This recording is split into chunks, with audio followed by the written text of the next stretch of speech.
Hello, everybody, and welcome to episode 65 of Awakening to Ascension. I will be your host, Janae, and I'm joined here with Alex. And today's topic is integrating the feminine and the masculine energies. And it's such a great topic because we are sitting with a feminine and a masculine, and both of us, I do believe, have been able to integrate our femininity and our masculinity within ourselves internally and honored both of those, as well as that of the opposite in human form. So I'm going to hand it over to Alex to begin, just because he's written such an incredible book where he really does dive into this topic. So I'd love to hear what he has to say. Thank you. Yeah, this topic is right up my alley. So I did write the book, Restoring the Divine Masculine. It is basically a journey back to wholeness from the separation of masculine and feminine energies. So you have your masculine that has like the leadership, the structure, the foundation. Then you have the feminine, which is like the softness, the tenderness, the creative.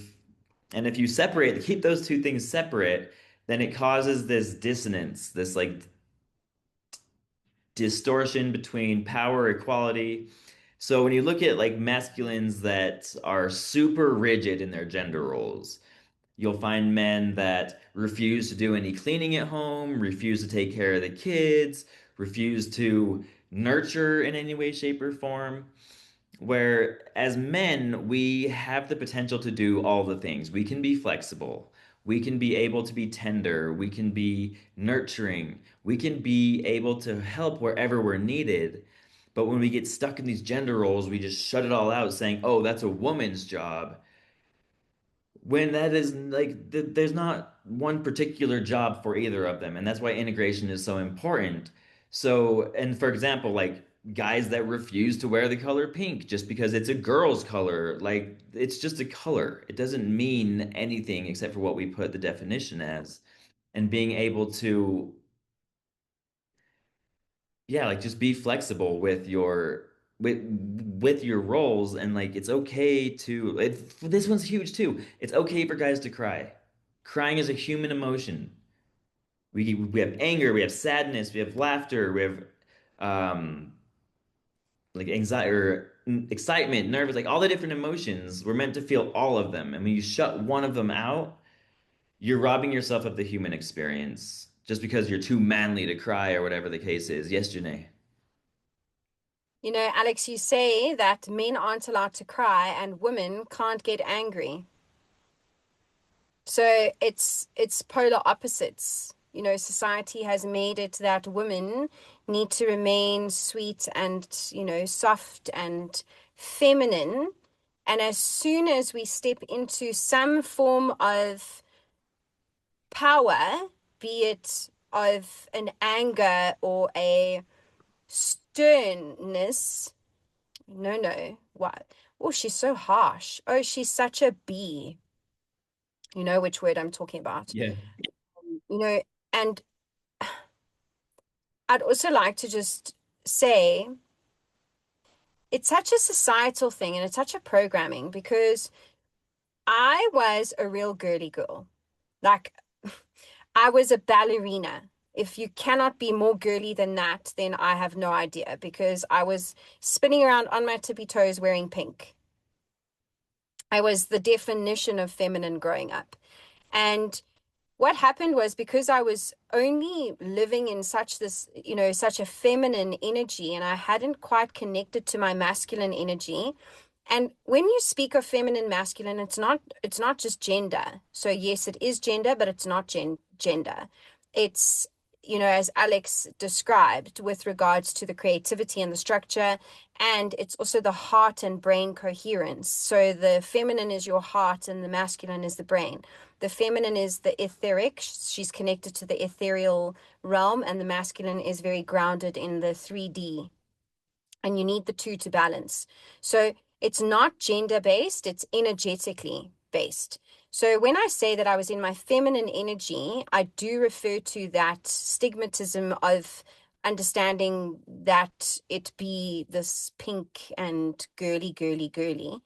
But what had happened was because I'd only connected with my feminine, I was very disconnected with my masculine. So this was through therapy a few years ago.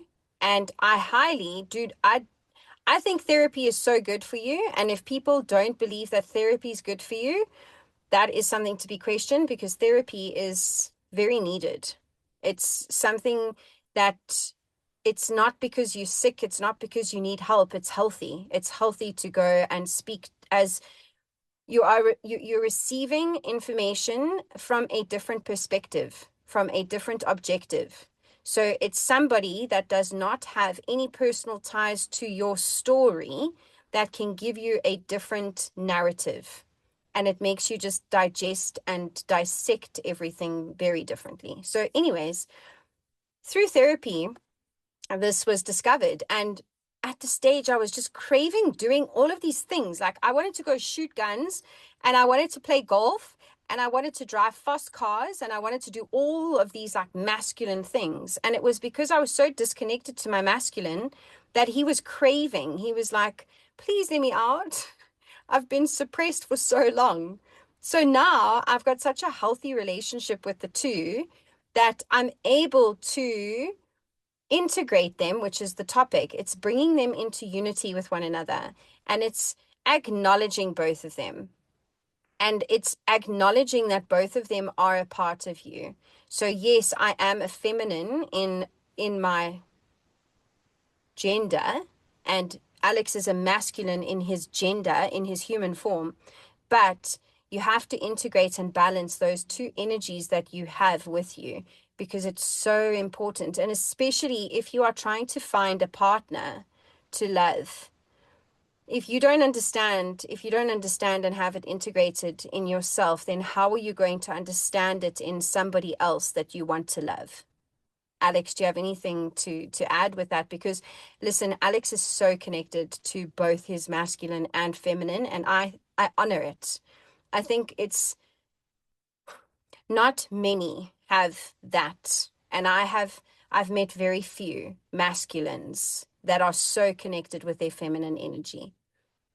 Yeah, I thank you for that. And I do want to point out, so there is masculine and feminine energies in everybody, in everything. It's not men only don't have masculine, women don't only have feminine. Both have both. And that's why you'll find some people that like go trans or that are gay that have more feminine in there, like as the man, or vice versa, where like you'll have like a trans man that is a woman that is more connected with her masculine energy, and she just chooses to identify as a man instead of a woman. And so I did read this book, and Janae just gave you a little bit of a sneak peek because I did interview 9 women about this, and she was in the book, and she actually was what she just said about being girly and wanting to be a man or like do masculine things. Like that's in that chapter. That's in that chapter. So definitely check it out. And it is rare for men to be able to embrace their feminine. And you can do this. You don't have to like wear a dress. You don't have to like paint your nails. You just embody that like softness, that nurturing, that tenderness. And yeah, it's a little scary because a lot of guys get really weird about it. Like I mean, I live in America and the conservatives, they kind of terrify me because they just like seem to want to cause a problem for someone who's different, right? So it makes it more difficult to be open and honest about just different ways that we are. But the more of us that do it, it gives other men permission and understanding, like, oh, it's actually not that bad. He's actually a pretty cool dude. He can he can just dance when he wants to, or whatever the case. Janae. You know, I think it's forming a relationship with the opposite.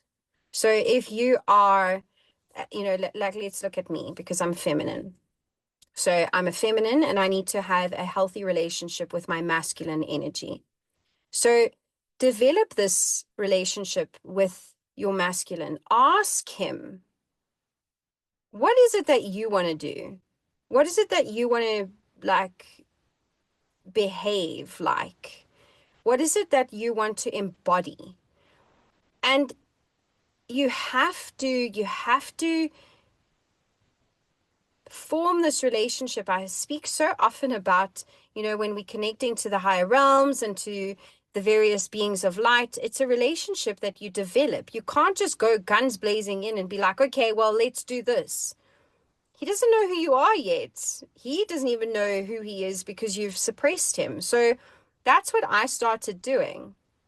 And you have fun with it, because then when you have fun with it, oh my gosh, like I literally smacked. So I played some rugby today with Mason. We were throwing a rugby ball together, and I honor the fact that I've had a son, because that's, oh, what a blessing that is, because I get to develop my masculine energy from an inner child as well. So it's the inner child masculine that I'm bringing up in my own being now too. And then we decided to take the golf clubs as well, and we were like, okay, now we're gonna smack the golf ball to each other. And you have to then also, so with Mason, Mason is a little boy, and I am developing a healthy relationship with him with regards to his masculine and his feminine energy. So he has a unicorn elephant teddy bear because he saw it and he was like, oh my God, that's the cutest thing I've ever seen. And I was like, oh my gosh, yes, it is. We have to get it, because then it can go with all your other guys. Like, it can go with your elephant and your dog and your snake. And so he has this unicorn elephant plush teddy bear, and he has a castle. He has a castle with a prince and a princess, and he's got little like um house object, like a couch and a kitchen and things like that to put in the castle. And he has a set of soldiers as well, and helicopters and police vehicles, and then he has a camper van, and he is playing with both elements of his feminine and his masculine. And some days it's a little bit more feminine, some days it's a little bit more masculine, but some days it's like both of them. And he's like, oh my gosh, the army guys have to protect the castle, and the princess is going to get attacked. And then, oh my word, there's a ninja. And it's like this whole. So if you have children, and a friend of mine as well, she's got two sons, and they have a toy, a little doll, and a pram, because there's a baby and they want to look after the baby.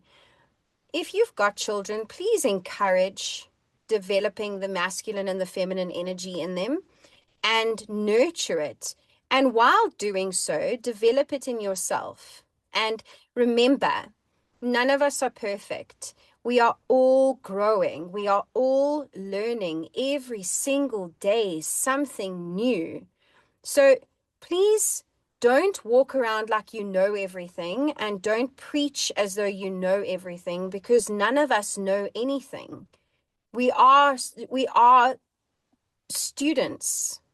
So I think that's the most important thing, is to truly just observe the two energies. And if you don't have children, start observing it in kids, and start observing it in the adults that you see walking around. Observe it in the older generation. And when one starts to observe, that's also a beautiful gift that you can have, is just a sense of observing.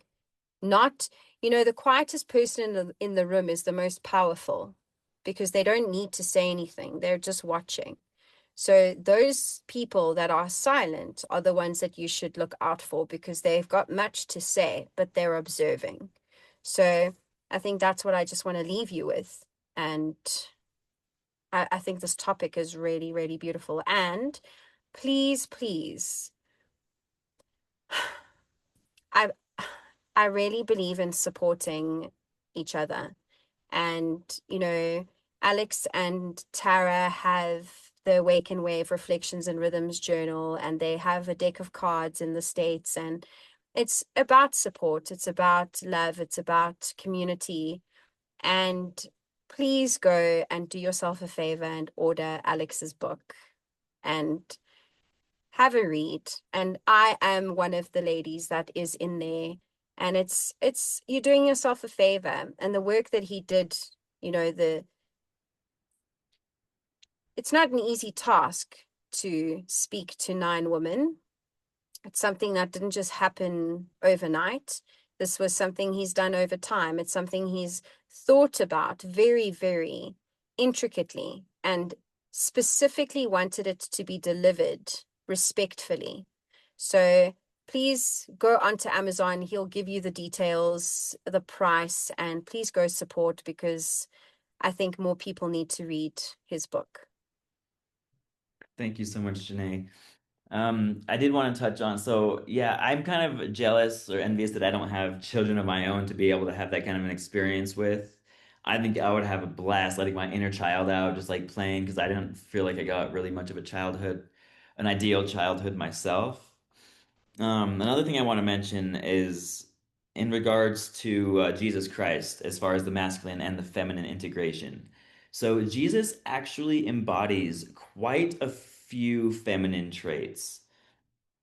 And I know somewhere, I don't remember exactly where it is, but somewhere in the holy books it talks about a sacred union between masculine and feminine, and I think that's gotten misinterpreted into like marriage, when I think in actuality it was the integration of both sides of the masculine and feminine energies within the singular person.